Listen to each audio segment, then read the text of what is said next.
जय हिंद प्यारे साथियों, एक बार फिर से आप सभी के लिए लेकर आ चुका हूं सीआरपीएफ ट्रेडमैन एग्ज़ाम 2023 के लिए जीके और जीएस के मोस्ट इंपोर्टेंट क्वेश्चनों की एक नई वीडियो। जैसा कि दोस्तों एग्ज़ाम आप सभी का स्टार्ट हो चुका है और एग्ज़ाम की एनालिसिस वीडियो आप लोग देख ही रहे होंगे। तो एनालिसिस वीडियो के थ्रू ही दोस्तों मैं क्वेश्चन लेके आया हूँ दिल्ली सल्तनत काल। दोस्तों दिल्ली सल्तनत काल से एग्ज़ाम में क्वेश्चन पूछा ही जा रहा है 100%। 2 या 3 क्वेश्चन दिल्ली सल्तनत काल से मिल रहे हैं। तो इसलिए दोस्तों इस वीडियो को लास्ट तक ज़रूर से देखिएगा। यह वीडियो आपके एग्ज़ाम के लिए काफ़ी हेल्पफुल होने वाली है। तो चलिए दोस्तों वीडियो की शुरुआत करता हूं बिना किसी देरी के। लेकिन उससे पहले यदि आप चैनल पर नए हो तो सब्सक्राइब जरूर से कर लीजिएगा, नोटिफिकेशन बेल को ऑल पर सेट कर लीजिएगा, जिससे दोस्तों कोई भी वीडियो अपने चैनल पर आती है तो सबसे पहले आपको नोटिफिकेशन मिल जाए। तो चलिए दोस्तों वीडियो की शुरुआत करते हैं। दोस्तों आज की वीडियो में मोस्ट इंपोर्टेंट दिल्ली सल्तनत काल को हम पढ़ने वाले हैं। ऐसे ऐसे क्वेश्चनों को कवर करने वाले हैं जो एग्ज़ाम में पूछे जा रहे हैं। तो चलिए शुरुआत करते हैं। पहला क्वेश्चन है, प्रसिद्ध पारसी पर्व नवरोज को भारत में निम्न में से किसने प्रारंभ किया था। दोस्तों नवरोज त्यौहार, ये क्वेश्चन आपने कई बार पढ़ा होगा एग्ज़ाम में नवरोज पर्व के बारे में। तो यह एक पारसी पर्व है, याद रखिएगा। और इसकी शुरुआत दोस्तों बलबन ने करी थी। ऑप्शन सी आपका राइट आंसर हो जाता है। बलबन ने ही दोस्तों रक्त एवं लोह नीति अपनाई थी, याद रखिएगा। बलबन कौन था? गुलाम वंश का शासक था। किस वंश का? गुलाम वंश का शासक था। और इसी के दरबार में दोस्तों कौन रहता था? अमीर खुसरो रहता था। अमीर खुसरो को क्या कहा जाता है? भारत का तोता या तोतिए हिंद के नाम से जाना जाता है। तबला और सितार का जो आविष्कार का श्रेय माना जाता है दोस्तों, वो अमीर खुसरो को ही माना जाता है। तो बलबन से रिलेटेड ये सभी चीज़ें आपको जरूर से याद रख लेनी है। रक्त एवं लोह नीति भी एग्जाम में आपसे पूछा जा सकता है, ठीक है। चलिए नेक्स्ट देखते हैं। अगला क्वेश्चन है, भारत में गुलाम वंश का संस्थापक कौन था। भारत में गुलाम वंश का संस्थापक दोस्तों देखिए, यदि मैं दिल्ली सल्तनत काल की बात करूं तो दिल्ली सल्तनत काल दोस्तों गुलाम वंश से ही स्टार्ट हुआ था। 1206 ईस्वी में दोस्तों गुलाम वंश आया था। स्थापना किसने करी थी दोस्तों? ऑप्शन आपका ए राइट हो जाता है, कुतुबुद्दीन ऐबक ने। कुतुबुद्दीन ऐबक ने दोस्तों 1206 ईस्वी में गुलाम वंश की स्थापना करी थी। अब इसे गुलाम वंश क्यों कहा गया? क्योंकि कुतुबुद्दीन ऐबक दोस्तों मोहम्मद गौरी का गुलाम था, इसीलिए दोस्तों इस वंश को क्या कहा गया? गुलाम वंश कहा गया। और यहीं से दोस्तों दिल्ली सल्तनत काल स्टार्ट हो जाता है, याद रख लीजिएगा, ठीक है। चलिए नेक्स्ट देखते हैं। अगला क्वेश्चन है दोस्तों, दिल्ली का सुल्तान जो भारत में सबसे बड़े नहरों के नेटवर्क के निर्माण के लिए प्रसिद्ध था, कौन सा ऑप्शन राइट हो जाएगा? तो दोस्तों इस क्वेश्चन का राइट आंसर हो जाता है ऑप्शन आपका सी, फिरोज शाह तुगलक। फिरोज शाह तुगलक दोस्तों दिल्ली का सुल्तान था जिसने काफ़ी सारी बड़ी बड़ी नहरों का निर्माण करवाया था, इसीलिए दोस्तों इसे सबसे बड़े नहरों के नेटवर्क निर्माण के लिए जाना जाता है। तो फिरोज शाह तुगलक का नाम आपको जरूर से याद रख लेना है। चलिए नेक्स्ट देखते हैं। अगला क्वेश्चन है दोस्तों, निम्न में से किसने अपने आप को खलीफा घोषित किया था। खलीफा दोस्तों कौन सा ऑप्शन राइट हो जाएगा? तो दोस्तों इस क्वेश्चन का राइट आंसर हो जाता है ऑप्शन सी, मुबारक शाह खिलजी। मुबारक शाह खिलजी ने दोस्तों अपने आप को खलीफा घोषित किया था। एग्जाम में क्या पूछा जा सकता है? गाजी के बारे में पूछा जा सकता है कि गाजी की उपाधि दोस्तों किसने धारण की थी। तो बाबर नाम आपको याद रख लेना है। बाबर ने दोस्तों गाजी की उपाधि धारण की थी, ठीक है। बादशाह की उपाधि भी दोस्तों बाबर ने ही धारण की थी। तो ये सब चीज़ें आपको जरूर से याद करके चलनी है, ठीक है। चलिए नेक्स्ट देखते हैं। अगला क्वेश्चन है, किसके शासन काल में सबसे अधिक मंगोल आक्रमण हुए हैं। सबसे अधिक मंगोल आक्रमण किसके शासन काल में हुए हैं? तो दोस्तों इस क्वेश्चन का राइट आंसर हो जाता है ऑप्शन डी, अलाउद्दीन खिलजी। अलाउद्दीन खिलजी के शासन काल में दोस्तों सबसे अधिक मंगोल आक्रमण हुए थे। जो मोस्ट इम्पोर्टेंट है वो जरूर है, याद रख लीजिएगा। अलाउद्दीन खिलजी की बात करूं तो दोस्तों घोड़ों को दागने की प्रथा भी अलाउद्दीन खिलजी ने ही शुरू की थी। अपने सैनिकों को नगद वेतन देना शुरू अलाउद्दीन खिलजी ने किया था। अपने जो स्थायी सेना रखने की शुरुआत किसने की थी? अलाउद्दीन खिलजी ने ही की थी। सैनिकों का हुलिया लिखने की शुरुआत किसने की थी? अलाउद्दीन खिलजी ने ही की थी। तो ये अलाउद्दीन खिलजी से रिलेटेड ये सब चीज़ें आपको जरूर से याद करके चलनी है। चलिए नेक्स्ट देखते हैं। अगला क्वेश्चन है, कुतुब मीनार के निर्माण कार्य को पूरा किसने किया था। दोस्तों कुतुब मीनार का निर्माण अगर आपसे पूछे कि कुतुब मीनार बनवाया किसने था, तो कुतुबुद्दीन ऐबक आपका राइट आंसर हो जाता है। लेकिन निर्माण कार्य की बात की जाए तो आपका ऑप्शन सी राइट हो जाएगा, इल्तुतमिश। इल्तुतमिश ने दोस्तों इसके निर्माण कार्य को पूरा करवाया था। शुरुआत दोस्तों कुतुबुद्दीन ऐबक ने करी थी, लेकिन कुतुबुद्दीन ऐबक 1210 ईस्वी में मर गया था। इसने दोस्तों कुतुब मीनार के निर्माण कार्य को पूरा नहीं करवा पाया था। इसके बाद दोस्तों दिल्ली की गद्दी पर कौन बैठा था? इल्तुतमिश बैठा, और इल्तुतमिश ने कुतुब मीनार के निर्माण कार्य को पूरा करवाया। ठीक है, जरूर से याद रख लीजिएगा। दिल्ली सल्तनत का वास्तविक संस्थापक आपसे पूछा जा सकता है एग्जाम में, तो इल्तुतमिश को ही दोस्तों दिल्ली सल्तनत काल का वास्तविक संस्थापक भी कहा जाता है। कई बार एग्जाम में पूछा जाता है, क्योंकि जब कुतुबुद्दीन ऐबक आया दोस्तों, इसने अपनी राजधानी कहाँ बनाई? लाहौर बनाई। लेकिन इसी वंश का शासक था इल्तुतमिश। इल्तुतमिश ने दोस्तों अपनी जो राजधानी लाहौर से स्थानांतरित कर कर दिल्ली करी थी, तो इसीलिए दोस्तों इसे दिल्ली सल्तनत काल का वास्तविक संस्थापक माना जाता है। ठीक है, चलिए नेक्स्ट देखते हैं। अगला क्वेश्चन है आपका, स्वयं को दूसरा सिकंदर यानी सिकंदर-ए-शानी कहने वाला सुल्तान कौन था? सिकंदर-ए-शानी दोस्तों क्वेश्चन पुराने हैं, लेकिन इसी तरीके के क्वेश्चन एग्जाम में पूछे जा रहे हैं, तो इसलिए इस वीडियो को लाने का मेरा मकसद था। जरूर से याद रखिएगा, सभी क्वेश्चनों को नोट डाउन करते रहिएगा। स्वयं को दूसरा सिकंदर कौन कहता था? तो यहाँ पर दोस्तों आपका ऑप्शन है बी राइट हो जाता है, अलाउद्दीन खिलजी। अलाउद्दीन खिलजी दोस्तों स्वयं को दूसरा सिकंदर यानी सिकंदर-ए-शानी कहने वाला सुल्तान था, याद रख लीजिएगा। चलिए नेक्स्ट देखते हैं। अगला क्वेश्चन है, निम्न में से दिल्ली का सुल्तान कौन था जिसकी मृत्यु चौगान यानी पोलो खेलते हुए हुई थी?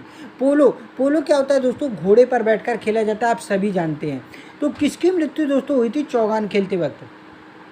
तो यहाँ पर दोस्तों आपका ऑप्शन ए राइट हो जाता है, कुतुबुद्दीन ऐबक। कुतुबुद्दीन ऐबक की मृत्यु 1210 ईस्वी में दोस्तों चौगान खेलते वक्त हुई थी। यह घोड़े से गिरकर मर गया था, याद रख लीजिएगा। इसके बाद गद्दी पर कौन बैठा था? तो 1211 ईस्वी में दोस्तों गद्दी पर बैठा था इल्तुतमिश। ठीक है, चलिए नेक्स्ट देखते हैं। अगला क्वेश्चन है, अमीर खुसरो का जन्म कहाँ हुआ था? अमीर खुसरो का जन्म कहाँ हुआ था? तो दोस्तों इस क्वेश्चन का राइट आंसर हो जाता है पटियाली, ऑप्शन सी। पटियाली में दोस्तों अमीर खुसरो का जन्म हुआ था। तबला एवं सितार का आविष्कार का श्रेय किसको जाता है? अमीर खुसरो को ही जाता है। भारत का तोता या तोतिए हिंद इसी को कहा जाता था। तो ये चीज़ याद रख लीजिएगा। चलिए नेक्स्ट देखते हैं। अगला क्वेश्चन है, दिल्ली के किस सुल्तान ने ब्राह्मणों पर जजिया कर लगाया था? किस सुल्तान ने ब्राह्मणों पर जजिया कर लगाया था? तो दोस्तों इस क्वेश्चन का राइट आंसर हो जाएगा ऑप्शन ए, फिरोज शाह तुगलक। फिरोज शाह तुगलक ऐसा सुल्तान था जिसने दोस्तों ब्राह्मणों पर भी जजिया कर लगा दिया था, याद रख लीजिएगा। चलिए नेक्स्ट देखते हैं। अगला क्वेश्चन है दोस्तों आप सभी का, कुतुब मीनार को जैसे आज हम देखते हैं अंततः उसका पुनर्निर्माण किसने करवाया था? पुनर्निर्माण, यदि दोस्तों निर्माण कार्य की बात पूछी जाए कि निर्माण कार्य किसने पूरा करवाया, तो मैं आपको बता चुका हूँ इल्तुतमिश राइट आंसर हो जाता है। लेकिन पुनर्निर्माण की बात की जाए तो आपका राइट आंसर ऑप्शन ए हो जाएगा, फिरोज शाह तुगलक। फिरोज शाह तुगलक ने दोस्तों कुतुब मीनार के निर्माण का मतलब पुनर्निर्माण करवाया था। ठीक है, जरूर से याद रख लीजिएगा। और दोस्तों वीडियो को आपने अभी तक लाइक नहीं किया है तो जरूर से एक लाइक कर दीजिए, अपने सभी फ्रेंड्स में शेयर कर दीजिए। चैनल पर नए हों, अभी तक आपने सब्सक्राइब नहीं किया तो सब्सक्राइब जरूर से कर लीजिएगा, क्योंकि मोस्ट इंपॉर्टेंट क्वेश्चनों की वीडियो अपने चैनल पर मैं डेली आप सभी के लिए लाता रहता हूँ। तो चलिए नेक्स्ट देखते हैं। अगला क्वेश्चन है दोस्तों, बाजार नियंत्रण प्रणाली किसने शुरू की थी? बाजार नियंत्रण प्रणाली, कौन सा ऑप्शन राइट हो जाएगा? तो दोस्तों इस क्वेश्चन का right answer option A D हो जाता है, अलाउद्दीन खिलजी। अलाउद्दीन खिलजी दोस्तों बाजार नियंत्रण प्रणाली को शुरू करने वाला शासक था। चलिए नेक्स्ट देखते हैं। अगला क्वेश्चन है, रजिया सुल्तान किसकी बेटी थी? मोस्ट इंपोर्टेंट क्वेश्चन है दोस्तों, एग्जाम में पूछा जाता है कि दिल्ली सल्तनत काल की प्रथम महिला शासिका कौन थी? तो रजिया सुल्तान, याद रख लीजिएगा। अब रजिया सुल्तान किसकी बेटी थी? तो राइट आंसर हो जाएगा ऑप्शन सी, इल्तुतमिश। इल्तुतमिश की दोस्तों बेटी थी रजिया सुल्तान, और इल्तुतमिश की मृत्यु के बाद दोस्तों यह गद्दी पर बैठी थी। कुछ दिन इसने गद्दी को संभाला भी था, याद रख लीजिएगा। चलिए नेक्स्ट देखते हैं। अगला क्वेश्चन है, तराइन का प्रथम युद्ध कब हुआ था? तराइन का फर्स्ट युद्ध कब हुआ था? तो दोस्तों इस क्वेश्चन का राइट आंसर ऑप्शन बी हो जाता है, 1191।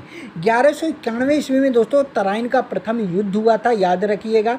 किसके बीच में हुआ था? तो पृथ्वीराज चौहान और मोहम्मद गौरी के बीच में दोस्तों यह युद्ध हुआ था, जिसमें दोस्तों जीत किसकी हुई थी? पृथ्वीराज चौहान की। लेकिन जब तराइन का सेकंड युद्ध हुआ तब उसमें दोस्तों मोहम्मद गौरी जीत गया था। तो ये चीज़ आपको जरूर से याद रख लेनी है। तराइन का सेकंड युद्ध 1192 ईस्वी में हुआ था, फर्स्ट युद्ध 1191 ईस्वी में। चलिए नेक्स्ट देखते हैं। अगला क्वेश्चन है, महमूद गजनवी के सभी आक्रमणों में से सर्वाधिक महत्वपूर्ण आक्रमण कौन सा था? ऐसा कौन सा आक्रमण दोस्तों महमूद गजनवी ने किया था जो सबसे ज़्यादा महत्वपूर्ण माना जाता है? सबसे पहले याद रखिए जाएगा कि महमूद गजनवी ने 17 बार दोस्तों भारत पर आक्रमण किया था, और सबसे महत्वपूर्ण आक्रमण इसका दोस्तों सोमनाथ मंदिर पर आक्रमण था।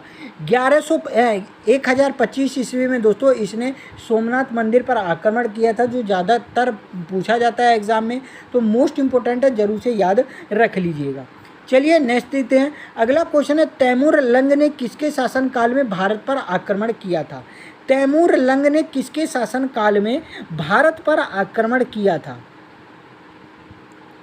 तो दोस्तों इस क्वेश्चन का राइट आंसर ऑप्शन बी हो जाता है। नसीरुद्दीन महमूद तुगलक के शासनकाल में तैमूर लंग आया, जिसने भारत पर आक्रमण किया था, याद रख लीजिएगा। चलिए नेक्स्ट देखते हैं। अगला क्वेश्चन है, सन 1210 ईस्वी में कुतुबुद्दीन ऐबक की मृत्यु के पश्चात दिल्ली का सुल्तान कौन बना था? तो इसका आंसर मैं बता चुका हूँ। 1210 ईस्वी में चौगान यानी पोलो खेलते हुए इसकी मृत्यु हुई थी घोड़े से गिरकर, और इसके बाद दिल्ली की गद्दी पर दोस्तों इल्तुतमिश बैठा था, याद रखिएगा। चलिए नेक्स्ट देखते हैं। अगला क्वेश्चन है दोस्तों, निम्न में से कौन गुलरुखी उपनाम से कविताएं लिखा करता था? गुलरुखी, कौन सा ऑप्शन राइट हो जाएगा? तो दोस्तों इस क्वेश्चन का राइट आंसर ऑप्शन सी हो जाता है, सिकंदर लोदी। सिकंदर लोदी दोस्तों गुलरुखी उपनाम से कविताएं लिखा करता था, इसको जरूर से याद रख लीजिएगा। चलिए नेक्स्ट देखते हैं। अगला क्वेश्चन है, दीवान खैरात नामक एक अलग विभाग की स्थापना किसने की थी? दीवान खैरात नामक एक अलग विभाग, कौन सा ऑप्शन राइट हो जाएगा? तो दोस्तों इस क्वेश्चन का राइट आंसर ऑप्शन बी हो जाता है, फिरोज शाह तुगलक। फिरोज शाह तुगलक ने दीवान खैरात नामक एक अलग विभाग बनाया था, याद रख लीजिएगा।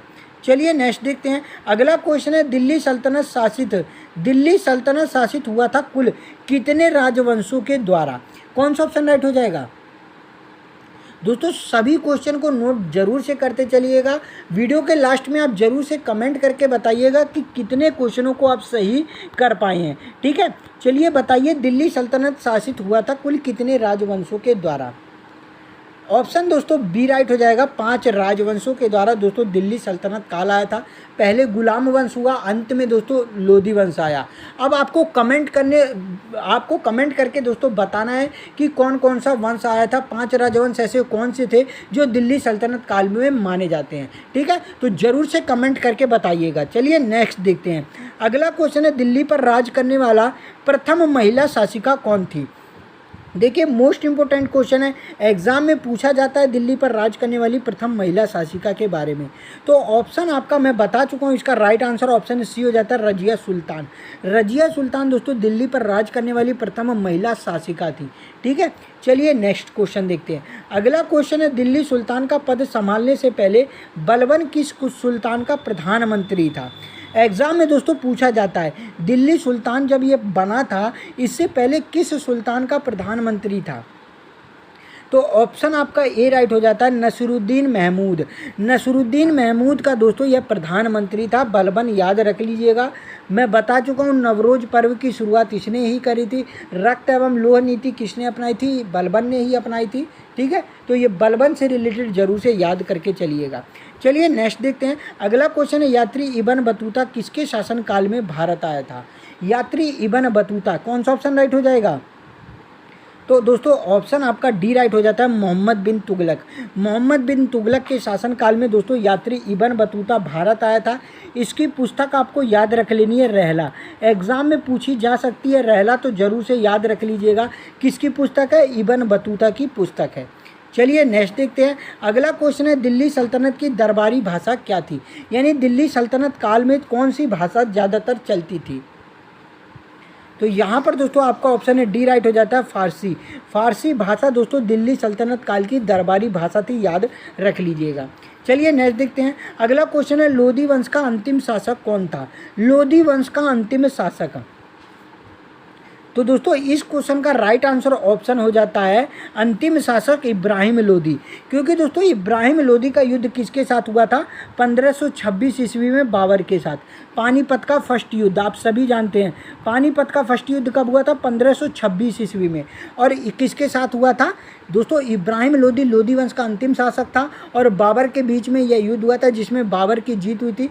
और इसे को जीतने के बाद बाबर ने क्या किया था?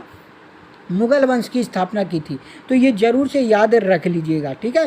तो दोस्तों आज के लिए इतना ही। आशा करता हूँ वीडियो आपको अच्छी लगी होगी। जो दोस्तों मैंने आपके लिए आंसर कमेंट करने को बोला है उसका आंसर ज़रूर से कमेंट करिएगा, और सभी वीडियो को लाइक ज़रूर से करते रहिएगा। क्वेश्चनों को अच्छी तरीके से याद कर लीजिएगा, क्योंकि ऐसे ही क्वेश्चन एग्जाम में पूछे जा रहे हैं। तो जरूर से चैनल को सब्सक्राइब कर लीजिएगा। आप सभी के लिए मोस्ट इंपोर्टेंट क्वेश्चनों की वीडियो डेली लाता रहता हूँ। तो चलिए दोस्तों, मिलता हूँ नेक्स्ट वीडियो में। तब तक के लिए जय हिंद, जय भारत दोस्तों।